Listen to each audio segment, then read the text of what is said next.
Social media and modern culture feed us endless highlight reels of other people's best moments while we're seeing every flaw, failure, and struggle in our own lives. The result is a warped sense of reality that convinces us we're falling behind, even when we're not. Welcome to Teen Talk, a series of curated live conversations on issues and topics of critical importance to teenagers, especially those in marginalized communities, providing a voice and platform for often voiceless people. I'm Emma, your host for today's Teen Talk, and our panelists are Lauren, Talia, and Einar.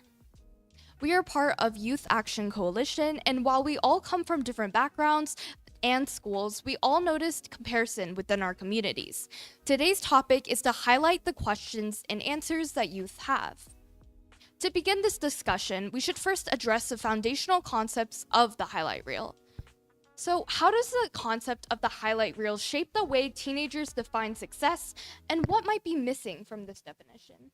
I think the highlight reel really warps our sense of reality in a way because it's almost like whenever you're seeing on social media, they're only putting out the best in their lives or their achievements. And it's almost like you have blinders on only to like the end result. And I know for me, whenever I first got social media, I was seeing all these influencers post about, I don't know, living in an apartment in New York City, making 50K a month, receiving PR and all these great stuff.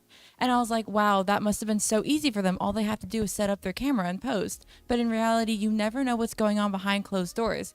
You never know if they've been struggling for 10 years about posting and they're just now getting popular, or they have mental health struggles, or they've been in debt before. And it really just puts, a blinder on what's going on in their real life. Yeah, it does. I do think it makes us think in a linear way. Like we aren't thinking about what anybody goes through. We're just putting our end goals onto their shoulders, and we're like, why aren't we doing that? Why aren't we being better? Why aren't we rich? Why don't we have that many followers? We're not thinking about anybody else's problems. We're just thinking, why aren't we better? And we're making that problem bigger for ourselves. So, how does that affect the way you define success?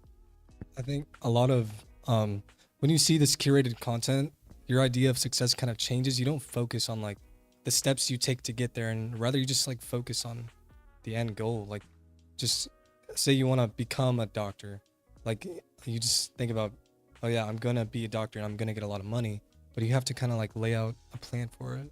Mm-hmm. No, I think that's how a lot of people are while they're in high school. Like they get good grades now, they're getting all these awards, and they're like, I'm going to be an engineer, I'm going to be a doctor. They don't think about how it's going to take them like 6-8 years to be a doctor. They don't think about how it's going to take half their savings, most of their savings. Or like with being an engineer, they don't think about how much work and time and studying they're going to have to put into it. So, going back on the social media part of what you guys were saying, you guys were talking about influencers and how they have a lot of money. They aren't like a lot of these people aren't doctors or engineers. So, how might that affect your perception of like professions, and if like a profession is the only way to success? I think it can pressure an individual to choose influencing, I feel like, because in a way you see these influencers, and like I said earlier, it's almost like they just have to set up a camera and then they make 50K a month. That's so easy. But in reality, it's a lot harder than that. They have to edit the videos and everything.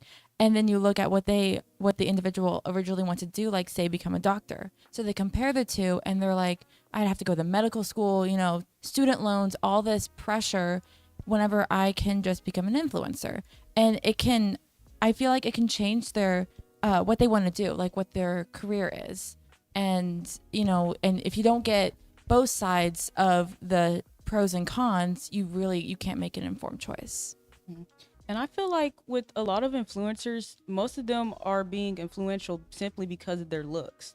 Like they're very pretty, they have plastic surgery, this and that. But if you actually go to high school and you're actually around your friends and your close friends are coming to you and stuff, no one really says they're going to be an influencer. They could say they want to be, but nobody actually puts the work in trying to be an influencer because they simply know they can't do it. They just don't have what it has to be one. And I feel like that's what a lot of comparison is. Like people just give up and they try to choose a better option than influencer, like a doctor. That's why it's just really hard out here, because you compare yourself and you don't really even know what you're putting yourself through once you do it. So, how would you guys define success? I think success varies from person to person. I think it primarily it's if you're happy and content with your life while being healthy. I think that's what success is. That should be like the basis. But it's different for everybody because everybody has different end goals. You know, they want to be a lawyer or an artist, then they would focus on different things than rather me who wants to study medicine. I'm trying to get letters of recommendation and to get into good colleges, while other people might want to own their small business. So they're taking business classes at TCC or whatever. And for me, success doesn't really have a definitive answer because it changes with every goal, does it not? Like right now, I want to be an engineer, so I'm just really focusing on getting my classes done, get through pre-calc, and try to get my internships opportunities up. It really does change with every goal because at the end of the day, you really just want to do what you want to do, right? I think being disciplined and like just taking the steps to where you want to be in life, even if it's changing, understanding yourself, I think that's success in my eyes. Okay. I feel like with Lauren's definition of like including contentness in her definition of success, I feel like being influenced on social media, like comparing yourself, it can influence like our contentness with our own lives. So I feel like in a way that social media makes us strive to like want more and more, like beyond what we need probably. Yeah, I agree with you because I feel like if I do meet my goal of being an engineer, I'm still not going to be happy with the way I look. I'm probably not going to have the car I want, the house I want, because I'm seeing other people on social media with things that I want and I just know I can't get it. And just to refer back to like the stigma of, oh, I'm just going to become an influencer and get a lot of money and just barely put in any work, right? I think that's just so silly. And I'm not saying it's silly to be an influencer. Like, I mean, if you want to do that, it's great. But like the world needs people like engineers or doctors, and those are very important jobs. Mm-hmm. Yeah. So like what do you think like would drive someone to try influencing rather than like a different profession? I think with the perception of how easy it is, because you see these people on TikTok or Instagram, and like I said, they're making, I don't know, 70K a month just by posting videos. And then they look at what they originally want to do, which say it's a lawyer. They have to go to law school, pass all these exams. It just looks so much easier to be an influencer. And that's what might influence them to change their professions. And I feel like at the end of the day, we're not seeing anybody's true stories. Like, we don't see if these influencers are like getting bullied by other people online. Do they have kids? Are they going through stuff with their parents? Like, we're just seeing the good sides of them only. So even if you do become an influencer and you do make all that money, at the end of the day, you're still going to go through stuff. Like, money doesn't really fix the problems we go through. So now that you've defined success, what do you think is missing from like your definitions of success? Definitely the steps we go through to get to success. Like, nobody's showing what they go through. Like, all the school, all the money you spend, what you go through. No. It's hard to really, truly know what you want to do without the honest information of how it takes to get there. Like my sister, she's in PA school and it's hard. And if you don't know what going through, I don't like med school or law school is, it's hard to stay motivated to be into it. So I remember Talia talked about how she compared herself to people on social media, and like moving on to that, what ways do you guys think social media amplifies the natural tendency to compare, and how is that different from comparisons that teens from previous generations have made? Social media makes it so much easier to compare yourself to others because you're being exposed to so much content. There's people around the world with social media, and there's teenagers who have teenagers who are just, they have rich parents, right? And they kind of just show off that side of their life. And like, as opposed to back then, they didn't really have that. You know what I mean? Yeah, and like in the early 2000s, you had these magazine tabloids that were everywhere, you know, from your coffee table to the checkout counter at Reese's. And they talked about anything and everything. They shined a light on celebrities and their success. And now we have those magazines in our pocket on a little box on our phone. And with all these social media platforms we have for people to post about, it's just it's damaging. And I'm not to say that the 2000s wasn't bad for comparison, but I think it got the ball rolling for where it is now. And yeah, what she's going off of, like, it's everywhere. We have our phones on us all the time. You go, school pages have social media, work pages have social media. You're going to see it everywhere. It's like a weapon at this point. But like with back then, I feel like it was a whole lot easier to just not compare and just be yourself because it's not everywhere. Like, you don't see these pretty girls everywhere. Yeah, magazines were in the stores and stuff, but who's actually grabbing them and looking through them? But yeah, like with Britney Spears, 16 years old and you're famous, I feel like a lot of people were trying to do that back then, but it's like nobody's actually putting in the work to try to be that. And we're not seeing what Britney went through and this and that. So you're just comparing yourself. Like, why ain't I doing that at 16? And I feel like Britney Spears was 16 wearing those outfits, performing at the VMAs. It really influenced those 16-year-old girls at the time. Why aren't I doing that? Why don't I look like that? And I think it's still fitting to today's society. You see these 16-year-old girls on TikTok who live in this mansion with 3 dogs and 2 Corvettes, all this stuff. And you're sitting here, why doesn't my life look like that? So you have these girls as young as 10 years old trying to look older than they are to try and fit in with society. So, how do you guys think comparison has shifted over previous generations, like pertaining to like what we're comparing ourselves with? I think back then it was more like comparing yourself to looks. I don't know. I have a feeling that because like I don't know. I want to say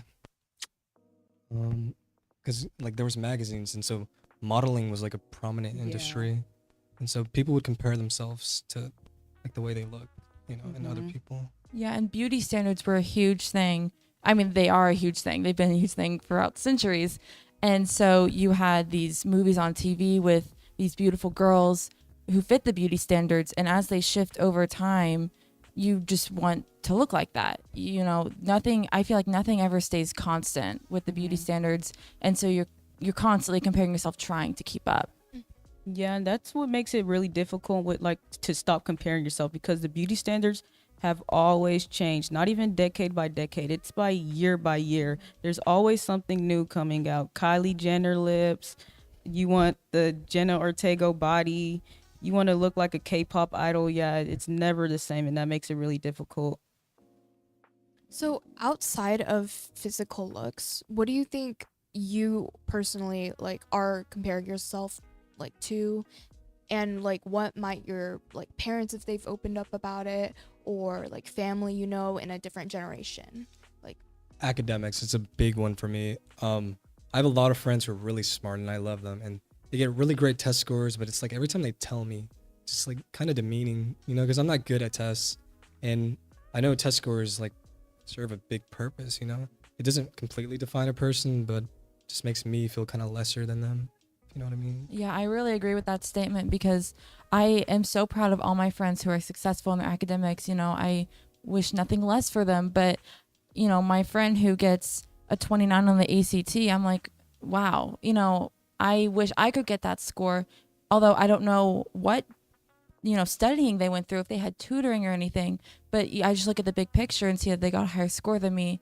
And it's like Einar said, it's almost demeaning. Yeah, and it's really hard when like you're just seeing what you're going through, not what anybody else is. Like, if I could be studying for 2 hours and 2 hours only because I got a 9-hour shift right after, like, is anybody else doing this? That's my question. But all I'm seeing is that she's doing better than me, they're doing better than me, and somehow I'm not at the point they are, even though we're the same age, we're in the same place, we're nearly the same people, we're always around each other, but somehow she's doing better than me, and it's like that's the big question. So, do you guys think like social media, not just Instagram, has maybe affected your comparison in like an academic sense? I think so, yeah. And outside of Instagram, there's Snapchat. My friends have private stories. They post on them, and they post about like their test scores. And again, like I said, I'm so proud of her, but I'm like, dang, I just don't have that time to study. I have other jobs I have to attend to, I have other responsibilities. And so just to see like the feeling of being jealous of a really close friend is like, I feel guilty about that. And I feel guilty about not getting a high test score. And it just snowballs to something bigger. Mhm. And I feel like it does really encourage it because you see people winning like $10,000 scholarships. And you're like, how are you doing that? You could be you could write an essay about all the trauma you went through and you could have to go through it again just writing it. But once you turn it in and you see you didn't win anything, it's like, what was all the hard work for? I think a lot of people, like a lot of students, they post their achievements or awards or their college acceptance letters, and it's like, one time I saw this person, they got accepted to every Ivy, all these top 20 schools, and I'm just like, dude, I just wish it was me, because I'd be lucky if I got into community college, dude. Yeah. So, like, building off of that, we've already talked about why comparison is like bad, right? But do you guys think that healthy comparison can exist for teens, or is it like all damaging to our self-esteem? And if so, what would that healthy comparison even look like? I definitely think that there is such thing as healthy comparison. I think instead of, we have this almost instinctual, I want to say, like, I'm not sure. It's like almost automatic where you look at someone who has something better or something that you want, I should say, and you start to feel bad. Like it's almost automatic. But I feel like we can shift that into how can I work harder to get that? If someone, I'm going to go back to like the ACT score. If my friend got a 29 on the ACT, instead of feeling guilty about me like wanting that score and wishing she got a lower score, why don't I start to manage my time just a little bit better around my jobs to study and to get maybe some tutoring? I think it can create a healthy competitive drive. I think healthy comparisons can exist, for sure. If you look at like what your friends have or celebrities or what anyone has, I think you should just treat it as they're showing you what's capable of being achieved. And if you focus on what you have in your current situation, it becomes harder to get lost in what you don't have. And I feel like we should at one point just establish the fact that the only things we should be comparing is ourselves back then and ourselves now. Because like that's the only two things you can compare and not get sad about, really. So, what makes a comparison healthy? I think a healthy comparison is looking at like comparing yourself to someone who has what you want in a realistic way and being, what can I do to work towards that? And it's important that it's realistic, because if you're 18 years old and you're looking at a billionaire, what can I do to get to there? There's not many opportunities. It's probably going to take at least 20 years to get to that level. But if you want to buy a certain car, you can start budgeting your money just a little bit better. I think it has to be realistic, and it can just push you just a little bit forward. Yeah, and I think like reinstating like positive affirmations, like you see somebody with a car that's worth 10,000, probably more than the house, just be like, oh, I'm almost there, I could do it. Oh, they're so close, I'm so close too. They're doing really well, I'm almost there, I could do as good as them too. So, would making a healthy comparison have to include coming up with an actionable plan to get to the thing you're comparing yourselves to? Yeah, I definitely feel like comparing yourself and making the comparison good is really, really hard comparing to like making yourself look bad. Cause it's just really difficult it's hard being nice to yourself sometimes. Like we all been through that. Like sometimes we just be mad at ourselves for no reason. But like once you see somebody doing better than you, it's like hard to just be like, wow, they're doing so good. Dang, I suck. I think, yeah, making a plan for like if you see someone with a really cool car, really expensive car, and for it to be a healthy comparison, I think you should make a plan to like the steps you're going to take to achieve that, to get that car.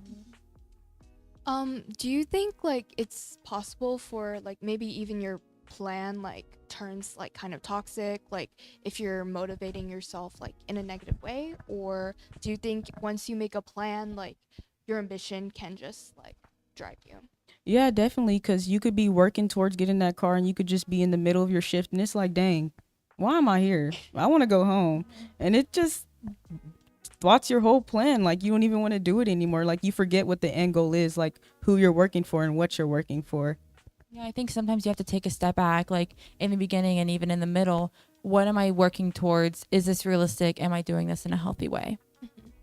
Would you say like healthy comparison it's limited to a few topics, or do you think like body image can have healthy comparisons, or like education or test scores, or do you think it's limited to like maybe like money or like what you have? I think healthy comparison can branch out to basically any topic. On relation to body image, you have to be in the right mindset for sure. And that's very much easier said than done. You have to remember that, genetics play a big role in everything. And you just, like I said, you have to take a step back and realize, is this realistic? What am I doing this for? Is this healthy? Yeah, I feel like to make anything a healthy comparison, you have to be healthy because it really is hard just to look at somebody and just not be hard on yourself. Yeah, and I think a lot of influencers also like reinforce those positive affirmations, like especially gym influencers like Joey Swole or like Sam Solik.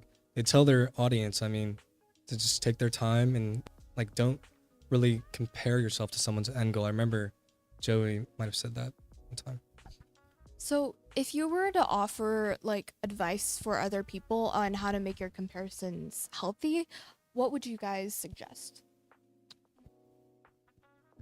I would definitely say, um, just think about your end goal, and uh, you gotta have like an actionable plan. You have to realize, like, I've said this a million times, but what are you doing this for? And is this healthy? Is this realistic? You have to know, like, am I doing this for myself, or am I doing this to fit in more? Am I doing this to impress anybody else? Yeah, you definitely have to remind yourself what you're working for, and that has to be yourself and yourself only. Okay. So, moving on to like our next question, other than yourself, how do you think other people like adults, like your teachers, parents, or coaches can play in either reinforcing or challenging like the highlight reel effect? I feel like they make it's either really good or really toxic. And with a lot of coaches, it could just be really toxic. Like, you could just be sitting in a circle and you could be doing a workout group and one of y'all could fall and all of a sudden, hey, everybody get up, give me 20. And we're all doing this because so and so fell. And it's like, why are you getting punished for something you can't do when everyone else around you can? And that makes it really difficult. And a lot of adults these days, they don't really tell you to be better or do better. They tell you be better than so and so, and they compare you to others, and then you start comparing yourself, and it leads you down a really terrible rabbit hole. So, have you experienced this personally? Like, could you give any examples or anecdotes? Yeah, my school in my town has went through a lot. It's called Omuggy High School. We went through a lot with the board. A teacher got arrested, this and that. And and it's really hard to stay in a positive mindset while all that's happening because everyone else around you is talking about you, comparing your school to other schools. Why is this school doing so bad when this school is doing so good? And it's really difficult. And so I've won a few scholarships. I've done meetings at boards and stuff. And nobody really tells me, Talia, you're doing great. Talia, you're doing so good. It's like, Talia, I hope you be better than what you came from. Talia, I hope you do better and leave this place. Talia, it's really terrible down here. You're better than this. You gotta go. Like, nobody's telling you be good. You're doing awesome. They're not being positive with you. Like, it's toxic all around. And how do you think that makes you like feel about your successes? It makes me feel like it really doesn't mean anything unless I get the compliments from others because I still haven't. Like, nobody's told me good job or anything. So it's just making me like I'm just working towards what everyone else wants and it's not about me anymore. Mhm. So, Lauren and Einar, do you have any like stories you could share that are similar to that, or what has your experience been like? I know with sports have been a huge thing with comparison for me, to say the least. So I played volleyball and I was a middle, and all the volleyball girls are tall and skinny. That's basic, especially for the middles. They were up at the middle of the net, and you can't, especially in volleyball, you had to constantly keep conditioning and working out. And so I know my coach, he would just always push for just more, especially whenever I couldn't give anymore. And sometimes he would even scream at me. He would scream at the whole team, call us stupid and everything. And it's definitely very damaging. And it brought me down this rabbit hole of comparison. Like, why don't I look like the other middles? I need to work harder. I need to work even harder than what I can physically do. And it's the same with a lot of my other teammates. They felt the same thing. And it's just a very dangerous rabbit hole to go down. Mm-hmm. So I used to be in wrestling. My wrestling coach, I think he was a great coach. I did lose a lot of matches. I wasn't that good at wrestling, but we had someone on our team named Robert. He was really good, like state qualifier. He placed in state many times, and he would kind of remind the team, like, don't focus on someone else's achievements, right? Just kind of keep working hard. You'll get there one day, is what he would say. But yeah, I think that's how he kind of like challenged the highlight reel, is he always reinforced those positive affirmations to our team. Mm-hmm. So have your teachers or your parents played a role in like defining how you compare yourself to others, or if you do at all?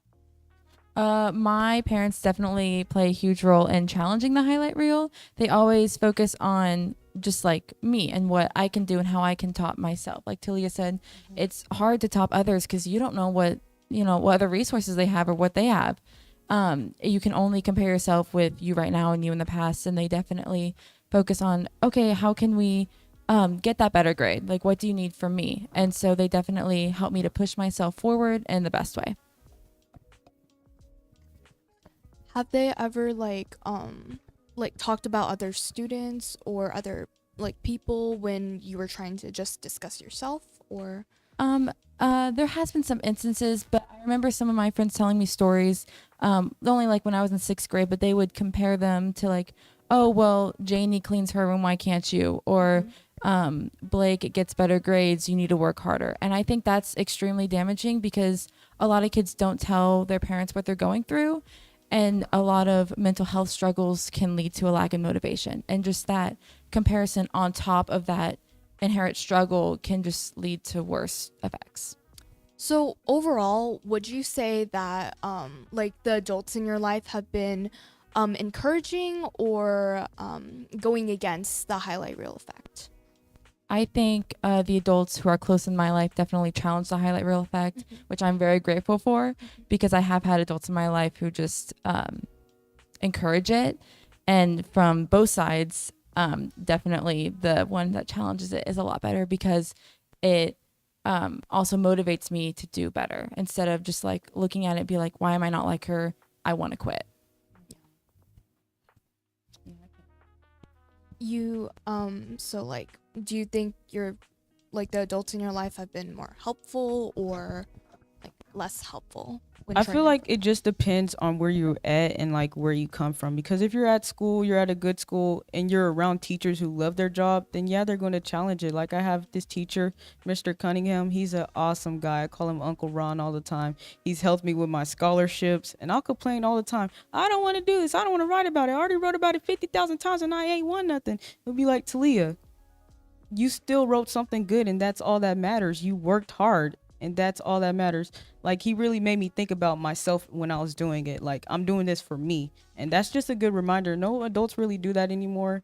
But yeah, with other places, like you're at home, people are mad and angry. People come off like a 9-hour shift. They're going to come home, see a dirty house. They're going to get mad, and they're going to start saying stuff. And that's what a lot of adults do. Like you said, your friends were like coming home or talking to you, why can't you do this, why can't you do that, like so and so. And it's just like adults don't tell you what they're going through either. Like, we're all comparing ourselves to others. Most of the adults I've kept close to in my life were always mostly positive. I've never really had an instance where they were like comparing me to someone else or talking negatively about me. I mean, it's been all good for me. Okay, that's good. So, moving on to our next question, like kind of following the same line, how do you guys think that schools or communities should create spaces where we can share like our wins, but also our failures and uncertainties without fear of judgment? I think a really good way to do that is peer-to-peer counseling. I know many teens struggle with comparison, and so schools can utilize this. You know, you can sit down one-on-one or even just a group and talk about how you got an A on an exam, but you experienced some burnout and you don't feel motivation to do your final for math class. And I think others can either provide like encouragement or even just like a kind ear to listen to, or even advice.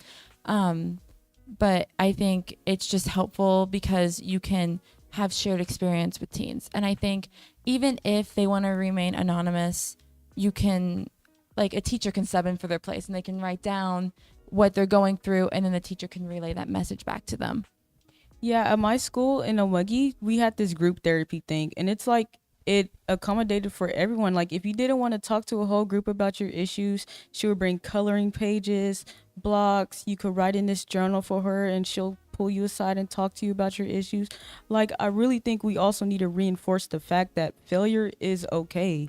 Like, sometimes you're going to fall, but it's important to get yourself back up. I think like having encouragement forums just for the whole school holistically. I mean, just encouraging everyone to do their best, reminding them that like failure isn't a bad thing, it's just progress. So, if like I'm a student that doesn't want to like really share my struggles with anyone else, do you think there could be a way for me to talk about it with an adult or like at school? I think counselors are a very good tool for that. However, some kids might not be comfortable talking with counselors about their issues. But like what Talia said, your program, your teacher brings in like coloring sheets and blocks. And I think maybe just being around that environment where people are sharing their experiences and their failures, it can encourage them to do the same over time. Do you think that these solutions would be effective outside of school environment, or do you think that it would only work in a school environment? No, I think it would work in a job environment as well. I mean, like 'cause people perform differently at jobs, right? And I think like if a boss or manager creates like I don't know, like an encouragement forum or like a peer-to-peer support thing, I think that would help the entire team work efficiently. So do you think what do you think the effects of like maybe implementing more communication between peers about like their failures, how do you think that could overall affect like a school or a workplace or wherever you are? I think it can lead to better like scores or better work ethic, because I feel like if we talk about the struggles of comparison, because I do think comparison can lead to burnout 100%. It will lead to, if we talk about it in a shared space where everybody is comfortable, we can talk about how can we combat that. We can learn how to combat the unhealthy comparison. And so we can avoid burnout and we can avoid that lack of motivation, and so people can perform better in schools. Okay. Also, you mentioned peer-to-peer counseling earlier. I don't really know what that is, so could you just explain so everyone can know? Yeah, so my idea is like you get either it can be one-on-one or it can be in a group where you just talk about your achievements and your failures, because failures are very important in life because you learn from them.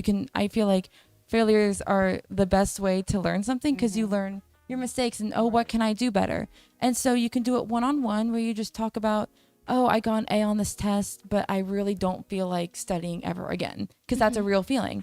Or you can do it in a group where we talk about, I'm really tired of the sport. I don't know if I want to keep playing. Should I take a break or should I full on quit? I think it's very effective, and it will be, it just like, and Talia, I like the idea about your teacher bringing in coloring pages for those who don't want to speak or aren't comfortable to speak, so they can just be in that environment where it's okay to share your struggles. How big do you think these groups should be? I think they can vary. I think one-on-one is very effective. Maybe a small group or a big group too, just like whatever an individual's comfortable level can be. Okay. So that's all the time we have for today. And we're going to be open for audience questions. So, yeah. This was a great conversation, guys. I have 3 questions online. Let's see. Number 1, can you see yourself as an influencer, but one that challenges the status quo and talks about the way social media can be damaging? Yeah, I really feel like I could, because there are a lot of influencers that do that, but people just don't pay attention to that part of them. They just want to see how pretty they are, their makeup tutorials, their gym workouts, because they're really focused on trying to be them instead of like what they're going through or trying to learn who they are. Yeah. Sorry. Go ahead. Okay. I have seen multiple influencers, and I do follow them primarily of specifically fitness influencers, where they post about not just their PR, how much they can lift, but also the days where they don't feel like going to the gym, or they don't feel like eating the salad instead of the burger, and just keeping it real, because you can't strive for perfection 100% of the time. I feel like there are a lot of influencers that don't like focus on beauty at all or fitness. Like they just post jokes or like memes, and I feel like those do gain a lot of attention. But if you're talking about influencers that specifically may focus on self-improvement, I feel like a lot of the influencers that post content that like expose how they're actually feeling, they don't get as many views, because I feel like in a sense comparison drives views, because more people go and rewatch it if they want to look like them for maybe inspiration. Like, yeah. I could see myself being a support influencer, or I know we do have a lot. I support my friends, my family in general. I wouldn't even want to get paid for it. It's something I would like to do. How do you decide who to follow or unfollow? And have you ever unfollowed or muted an account because of how it made you feel? I have unfollowed. On Instagram, I mostly follow people I know, but sometimes I follow like celebrities I like, or shows, or even companies I like. But oftentimes I unfollow these accounts because they post so many advertisements for things I don't care about, and I think it's just like clogging up my page, so I often unfollow them. And also, sometimes when like I see people I don't like, I start not liking, I just unfollow them. So Yeah, I do follow actually a lot of influencers, but I do follow the ones that keep it real. I follow the ones that are truthful about their lives, and specifically fitness influencers, the ones who post about not feeling like going to the gym and everything. And so, and it took a long time for me to differentiate the ones that I should and should not follow. And so if I come across one that just makes me feel bad about myself, or I start like unhealthily comparing myself to them, then I immediately unfollow it. And it took a long time for me to learn that. Yeah, definitely going off what you said, following people who keep it real. But there's also times where I just want to be a nerd and I just want to follow an account just for what they post, like Batman, Spider-Man. Oh, you posted my favorite video game? Yeah, I'm going to follow you. But like we said, things change every month. There's always a new trend. And once they start trying to follow that trend and they just like aren't what I followed you for, I'm going to unfollow them. I might even block them too, just because it makes me mad. I don't necessarily unfollow, or like really like I really only follow my friends or people I talk to every day. But I did delete TikTok as a whole, just because I felt like it was sort of an unhealthy breeding ground for comparison, and so I just thought I was better off without the app. Great. One more from our feed. What makes you feel good about yourself that has nothing to do with social media? I think definitely taking time for myself, doing whatever feels good, whether that's like a 45-minute walk because the weather's changing and it's finally starting to get nice outside, or reading a book that I've been putting off for months, or even, watching Grey's Anatomy on Netflix because I love that show. Just doing something for me and putting my phone aside, especially social media aside, because even though I follow the ones that keep it real, I still have that automatic, I want to compare myself to them. And so I think putting time aside for yourself is really important. Yeah, definitely like a spa day or something. I could be looking in the mirror and I'll be like, oh, I look kind of good today. And it's like sometimes it doesn't even have to do with social media. Like it could just be taking time and actually looking at yourself and looking at how far you've come.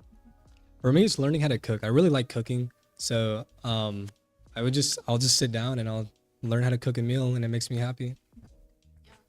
I feel like doing work, but like I feel like I don't compare myself when I'm doing work, and it just makes me feel better that I'm like doing something to like improve my life or improve like whatever is happening at the time.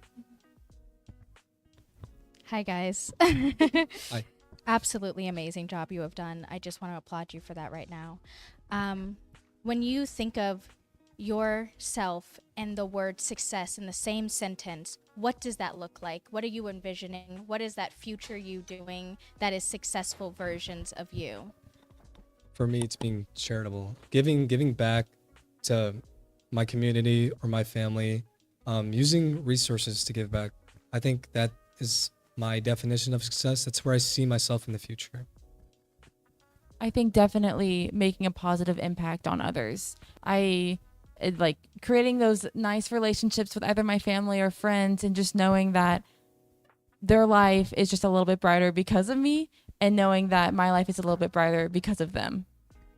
For me, okay, I really like doing like scientific research, and I feel like in the future, if I'm able to discover something or make something that can help someone else one day, like that'll be my definition of success.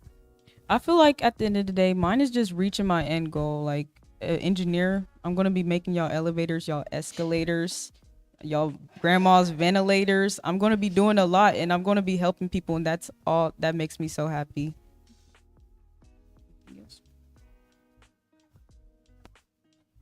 Hi, is this on? Okay. I have a question for you. In the beginning of the conversation, you guys were talking about how you aren't prepared or not taught preparation, and how difficult it is to understand the realistic needs and requirements to like go on to do your dream job, engineer, doctor, you guys are talking about. Do you think that there's any way, well, there would be a way. What is your idea of how to incorporate that somehow in social media to kind of flip the script, right? For someone to be a social media influencer but talk about those things, or do they already exist? I do know some accounts that do talk about the reality of being a doctor and whatnot. I think it might be hard for an actual doctor to post on social media because their schedule might be so busy. However, it's definitely possible because it's very important. And, you know, some people go into these careers expecting it to just come to them and be easy, when in reality it's not. And so I think it's important. And maybe even, you know, college counselors can talk to them about that too, or admission counselors, you know, they can talk about the realities of the job that they want to go into. I was talking to this physics professor, or no, he was getting his physics doctorate, and he was like just telling me about his background. He came from a really like rural place. He's black, and he was like the first in his family to attend college, and he ended up going to Yale University and pursuing physics. So I feel like talking about your background, especially if you're from a marginalized community, is really important to inspire other people, and just like tell people like it's possible and you can do it, like even if you think you can't or your environment is preventing you from being successful. I do know that accounts like that do exist, but they're just underutilized. Like social media is going to push to you what you keep looking at. You keep looking at these pretty girls, these workout videos. You're going to be getting workout videos and pretty girls.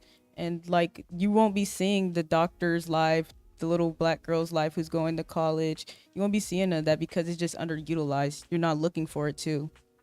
Yeah, I think accounts like that already exist. I mean, there's even like influencers who tell you the setbacks of becoming a popular influencer, and like, yeah. Could you guys ever see yourself being that type of influencer? Like a support influencer? Mm-hmm. For sure. Yeah. I think I could. Yeah, that's something I would enjoy. I would love to because my sister, again, she's in PA school, and it's really hard. Like I'm so proud of her. She's doing the best, you know. But it's really hard. And I never knew, like, I knew schools to go into medicine were very difficult, but I never knew it was that difficult. And I think me wanting to pursue medicine, I want to, you know, push the realistic idea about what it is to be a doctor or to be a PA or to be a veterinarian. I feel like me personally, no. Like, I'm kind of a private person, and I feel like I wouldn't be comfortable documenting my every success, my every failure for like a platform with millions of users. I feel like I would do it just because somebody, like, I know what I needed at the time, and I know I needed simply just a person to relate to. Like somebody who was going through the same thing I was, somebody who looked like I was. Like, I just needed somebody to relate to, and I really want to be that person for a lot of other people so they could get through their life. It seems like you guys as a group like are pretty clear in terms of like what's next in your careers, like, and you have goals for engineering and science, and that doesn't seem like the typical pathway. Where were you influenced by to choose like your career goals? Was it family? Did you have family backgrounds in engineering or family backgrounds in science, or was it a coach or a teacher? Like, what was it for you specifically that said like, I'm seeing this example and I know I want to be that? For me, it all started when my friend told me about the summer program she was doing at TU. And at first, I didn't, like, I was on the edge of applying, but she kind of convinced me to. So I reached out and I emailed a professor about their research and that I was interested in working with them. And normally, like, I also got rejected by a different professor, but basically, like, she said yes. And I've been working in that lab for over a year now. And it just let me like see how, like, what her career is and like what she does in that field and like the reality of being a professor. And it made me realize it was something I wanted to pursue. And I feel like I just got lucky with that. Like, the only like internship I've ever like pursued was something that I ended up really liking. So. Yeah, for me, it is family, because my mom is in school to be a nurse and my sister is in PA school, like I said. And just, I'm not sure what I want to do in medicine. I just know I do want to be in it. And just the idea of helping people really excites me. And I do like school. I do like to do homework and everything. And so the idea of extra school does excite me as well. I'm a little bit of a nerd. It's fine. I think, ironically enough, it was kind of like social media that prompted me to want to be an entrepreneur. I want to create jobs for people.